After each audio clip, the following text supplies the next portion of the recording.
কখন বলবো যে একজন হাইপারটেনসিভ?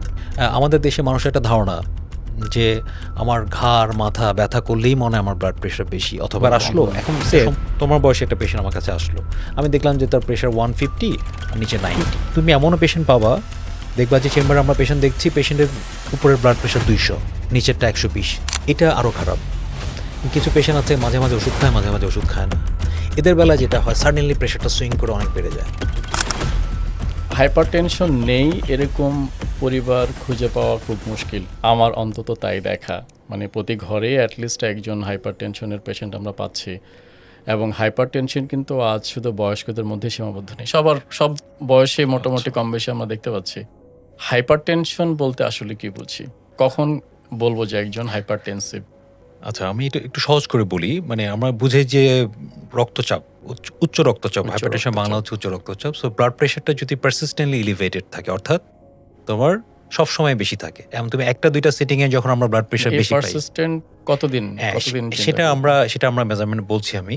সেটা হচ্ছে সে তুমি একটা পেশেন্টকে যখন আমরা মোর দেন 3 to 4 ভিজিট, আমি 2বার বা 3বার অথবা 4বার প্রতি ভিজিটে যদি দেখি যে আমি তার ব্লাড প্রেশারটা রেস্ট, সেটা কত আমরা একটা লেভেল করে দিই যে আমরা সিস্টোলিক উপরের ব্লাড প্রেশারটা যদি 140-র উপরে দেখি, নিচের ব্লাড প্রেশারটা ডায়াস্টোলিক যেটা যে 90-র উপরে দেখি, এবং পারসিস্টেন্টলি 2 to 3 ভিজিটে যদি আমরা বেশি পাই, তখনই আমরা বলি হাইপারটেনশন। টানা এরকম 2 থেকে 3 দিন যদি উনি দেখে, হ্যাঁ, রাইট। ডাক্তারের কাছে মাপলো বা নিজেও মাপতে 2 পারে থেকে 3 অনেকে। দিনের চেয়ে 2 থেকে 3টা এপিসোড আমরা 3টা বলি। episode। সে একবার আসলো, এখন সে তোমার বয়সে একটা পেশেন্ট আমার কাছে আসলো, আমি দেখলাম যে তার প্রেশার 150 আর নিচে 90। এখন একটা সেটিং দেখে যদি আমি তাকে জাজ করি, এমনও হতে পারে কালকে রাতে তার ঠিক মতো ঘুম হয়নি, সে কোনো একটা স্ট্রেসে আছে, হ্যাঁ, সে কোনো কারণে আতঙ্কিত, তার তো প্রেশার একটু বেশি আসতেই পারে। সো এই জন্য আমরা বলি যে 2 থেকে 3টা সেটিংয়ে। এবং একটা মানুষের মধ্যে ভুল কনসেপ্ট, প্রেশার কিন্তু কখনো এক জায়গায় বসে থাকে না, pressure always within a range.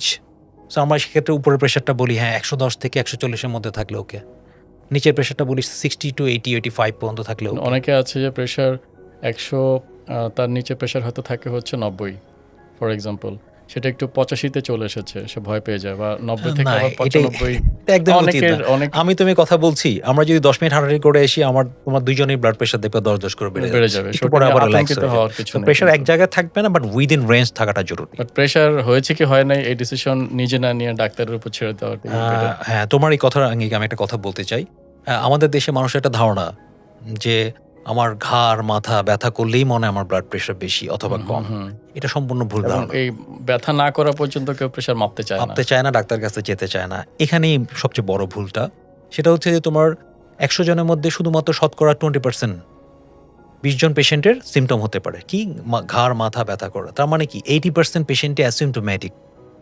So majority portion যেখানে অ্যাসিমটোম্যাটিক, সো সিমটমের সাথে আমরা পেশেন্টদেরকে অ্যাডভাইস করি যে দয়া করে আপনারা সিমটমের সাথে কোরিলেট করার চেষ্টা করবেন না। Always the number is important. আমি মেপে কত পেলাম এই জন্য, এবং মেইনটেইনও করতে হবে নাম্বার দিয়ে। অবশ্যই।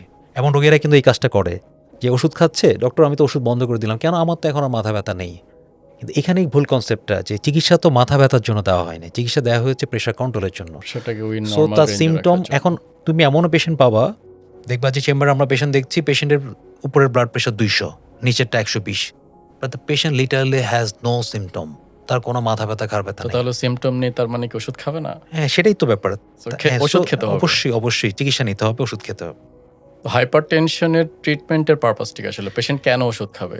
রাইট, এই পারপাসটা জানাটা জরুরি। কারণ হচ্ছে যে মানুষের ধারণা হচ্ছে ওই যে বললাম একটু আগে যে আমার ঘাড় ব্যথা মাথা ব্যথা এটা কমানোর জন্য, মানে আমার তো ঘাড় মাথা ব্যথা কমে গেল, আমার সিমটম এখন নাই, মানে আই এম ওকে। ব্যাপারটা তা না। আমার উদ্দেশ্য হচ্ছে প্রেশারটাকে নর্মাল রাখা। কেন নর্মাল রাখা সেটাও জানতে হবে। আমরা চিকিৎসাটা দেই কিন্তু প্রেশারটা নর্মাল রাখতে চাই এই জন্য যে আমি এই প্রেশার যদি বেশি থাকে, পারসিস্টেন্টলি এলিভেটেড থাকে, এই হাই প্রেশার ইম্প্যাক্ট বডির ভাইটাল অর্গানগুলোর মধ্যে পড়ে। সহজ কথা যদি 3টা কথা বলি, তুমি চিন্তা করে দেখো, stroke, heart attack, kidney failure, বাকিগুলো আর বললাম না। সো এই ধরনের টার্গেট অর্গান ড্যামেজ যেটা বলি, এই কমপ্লিকেশনগুলো অ্যাভয়েড করার জন্য আমার ব্লাড প্রেশারটা নিয়ন্ত্রণ রাখতে হবে। তো পেশেন্টদেরকে আসলে বুঝতে হবে তার ওষুধটা কেন খাচ্ছে, কেন কন্টিনিউ করতে হবে এটাও জানতে হবে। না বুঝলে ডাক্তারের কাছে জিজ্ঞাসা করে নেবে, এবং doctor is always there to give him or her proper advice. তো হাইপারটেনশন যাদের আছে, তার হাইপারটেনশন বা ব্লাড প্রেশার যদি কন্ট্রোলে না থাকে, তার কি কি কমপ্লিকেশন হতে পারে? যদি উপর থেকে শুরু করি সহজ কথা বলতে গেলে মস্তিষ্কে স্ট্রোকের টেন্ডেন্সি এতে বেশি থাকে। স্ট্রোক অনেক কমন হ্যাঁ, আমাদের হ্যাঁ, দেশে এবং ischaemic stroke and haemorrhagic stroke. স্ট্রোকের একটা মেইন রিজন দেখা যায় যে কিছুদিন ওষুধ খাইনি, প্রেশার ওষুধ খাইনি, হিস্ট্রি নিয়ে পাওয়া যায়। আমি যদি খুবই ভুল না হয়ে প্র্যাকটিক্যাল একটা থাকি। পয়েন্ট বললে তুমি। এটা আরো খারাপ। কিছু পেশেন্ট আছে মাঝে, মাঝে ওষুধ খায়, মাঝে, মাঝে ওষুধ খায় না। এদের বেলায় যেটা হয় সাডেনলি প্রেশারটা সুইং করে অনেক বেড়ে যায়।